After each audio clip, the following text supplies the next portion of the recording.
Olá, eu sou Luciana, professora do curso de Medicina da UFTM, médica infectologista e coordeno o projeto Arbovirose Digital. Hoje nós vamos para a nossa segunda videoaula, Dengue, Fisiopatogenia e Vacina. Se você ainda não assistiu a primeira videoaula, a gente aconselha a assistir a primeira videoaula e seguir para as demais. Nós temos 5 videoaulas disponíveis. Para a gente falar sobre fisiopatogenia de dengue, é importante entender que existe uma interação entre o vírus e o organismo do hospedeiro. E essa interação se traduz numa expressão clínica que varia de dengue subclínica, dengue clássica, dengue com sinais de alarme e dengue grave. Essa interação ela depende principalmente da resposta imune do indivíduo. Essa imagem mostra para nós a interação do vírus com as nossas células do sistema imunológico. O vírus infecta primariamente as células mononucleares e células dendríticas e mobiliza a liberação de várias citocinas e quimiocinas, dentre elas um interferon que é capaz de mobilizar outras células como natural killer, linfócitos T CD4, CD8 e linfócitos B produtores de imunoglobulina. As demais citocinas que são mobilizadas a partir dessas células, elas são capazes de interagir com o nosso sistema endovascular e, a partir dessa alteração, o endotélio se abre, aumentando a permeabilidade vascular e acontecendo o extravasamento de plasma. Isso faz com que aumente o hematócrito e isso é uma tradução clínica da gravidade da doença. Um outro braço importante da fisiopatogenia é a produção de anticorpos que vão atuar contra as plaquetas, a redução da agregação plaquetária e a redução de produção de plaquetas. Isso tudo leva à trombocitopenia. Além disso, nós temos sinais de coagulação intravascular disseminada com consumo de fatores de coagulação e, com isso, nós temos as discrasias sanguíneas. Esses são os dois aspectos principais da fisiopatogenia: o endotélio vascular danificado, com aumento de permeabilidade, e os transtornos de coagulação. Essa imagem nos ajuda a entender temporalmente a evolução da doença e a sua fisiopatogenia concomitante. Quando o indivíduo adquire o vírus dengue pela picada do Aedes aegypti, ele tem um período de incubação em torno de 7 dias. A partir daí, uma parte dos indivíduos vai ficar assintomática ou subclínica e aquele indivíduo que tiver um desbalanço da sua resposta imune vai fazer a doença febril dengue clássica. Esse indivíduo, ele vai evoluir com essa doença por 2 a 7 dias, até que vem o período da chamada defervescência, que é quando a febre abaixa ou cessa completamente. Esse período de defervescência, após ele, a maior parte dos indivíduos evolui para recuperação clínica, mas uma pequena parte deles evolui para dengue grave, dengue com sinais de alarme, caracterizado pela piora daquele extravasamento vascular e das discrasias sanguíneas. Nesse momento, esses indivíduos, se não forem atendidos adequadamente, podem evoluir para o óbito. Os atendidos ou a maior parte desses indivíduos vai fazer a fase de recuperação no período não virêmico. Uma coisa que chama a atenção dos pesquisadores é por que um indivíduo que tem febre do dengue, ele vai evoluir com dengue grave, dengue com sinais de alarme e uma parte dos indivíduos não. Isso foi feito um estudo, vários estudos e várias hipóteses para levantar por que isso acontece. O primeiro estudo que nos chama atenção e que foi consagrado na literatura é de Halsted, em 1980, no qual ele colocou uma hipótese para explicar imunologicamente o porquê que esses indivíduos faziam dengue grave. Primeiramente, ele colocou que os anticorpos dos indivíduos que tiveram o sorotipo, eles são caracteristicamente neutralizantes daquele sorotipo, mas eles não são neutralizantes para outro tipo de dengue. Dessa forma, infecções sequenciais com sorotipos diferentes induziriam a produção de anticorpos heterólogos, ou seja, não neutralizantes. Esses anticorpos, eles se ligam no vírus, mas são incapazes de neutralizar o vírus. E esse vírus, ele é introduzido dentro da célula, como se ele já tivesse morto e ele não está.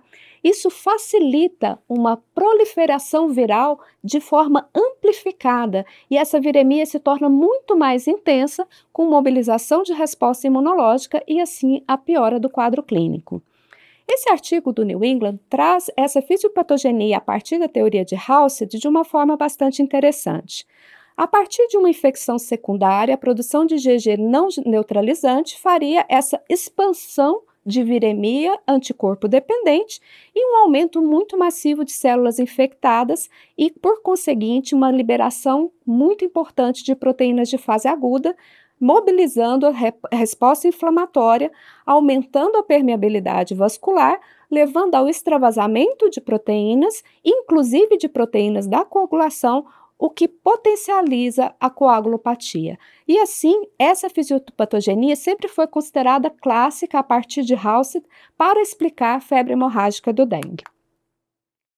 Esse slide traz uma imagem extraída de um artigo muito interessante que explica a fisiopatogenia de dengue de forma integrada. E aqui a gente já vê os dois pilares de disfunção endotelial e desordens de coagulação.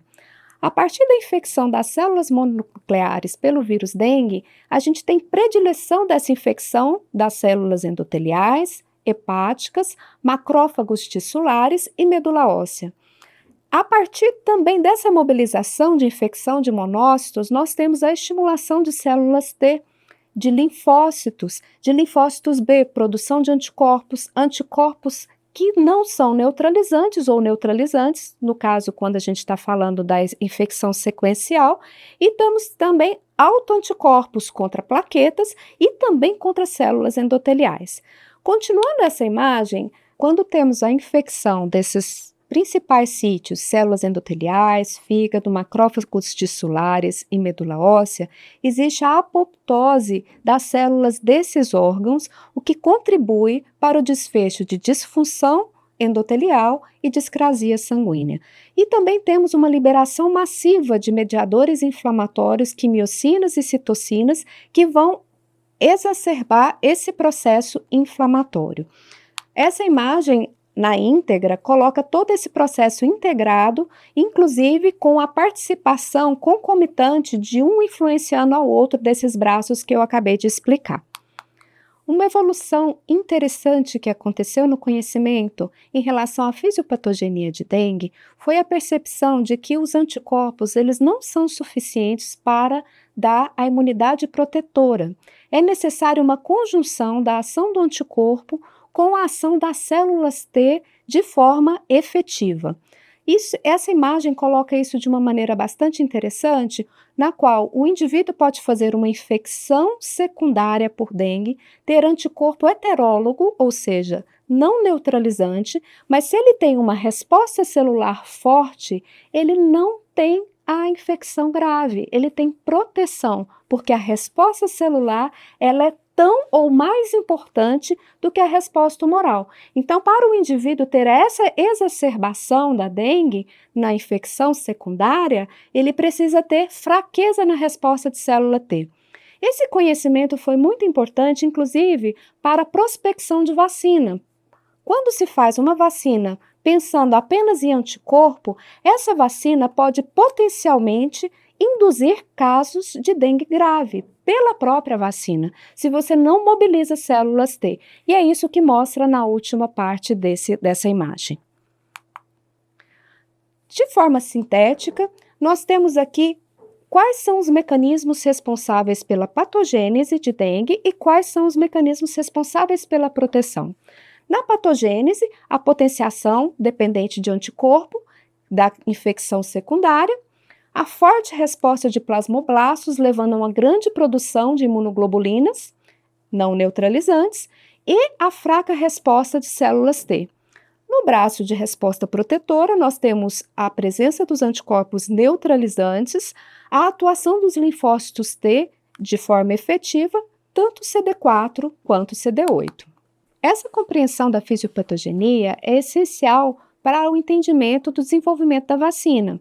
uma vez que anticorpos heterólogos, eles podem potencializar a chance de dengue grave, nós precisamos de uma imunidade concomitante aos 4 sorotipos, uma imunidade que dependa tanto de anticorpo quanto de célula, e nós temos uma diversidade de protótipos de vacina. Esse artigo de 2025 traz as principais vacinas em desenvolvimento para dengue e algumas são de vírus atenuado, vírus inativado, DNA, subunidade e inclusive RNA mensageiro. As principais vacinas que nós temos disponíveis hoje são essas 3, a Denvaxia, Qdenga e TV003, sendo que no Ministério da Saúde a Qdenga é a vacina adotada. Todas são de vírus inativado e a primeira vacina, a Denvaxia, é aquela vacina que só pode ser utilizada em indivíduos soropositivos, pois ela mesma pode induzir casos de dengue grave. Quando a gente olha a eficácia geral dessas vacinas em indivíduos soropositivos, a Denvaxia tem uma eficácia de 76%, a Qdenga de 64% e a TV003 tem uma eficácia em soropositivos de 89%. Essa vacina é a desenvolvida em parceria com o Instituto Butantan e ela está em fase 3 ainda de estudo. Interessante perceber que, quando se trata de indivíduos soronegativos, existe uma redução significativa da eficácia dessas vacinas, sendo a Denvaxia de 39%, a Qdenga de 54% e a TV003 de 74%. Assim, nós encerramos a nossa segunda videoaula. Acompanhe os nossos conteúdos nas redes sociais, Instagram, TikTok, Facebook e nosso site Arboviroses Digital. Até mais!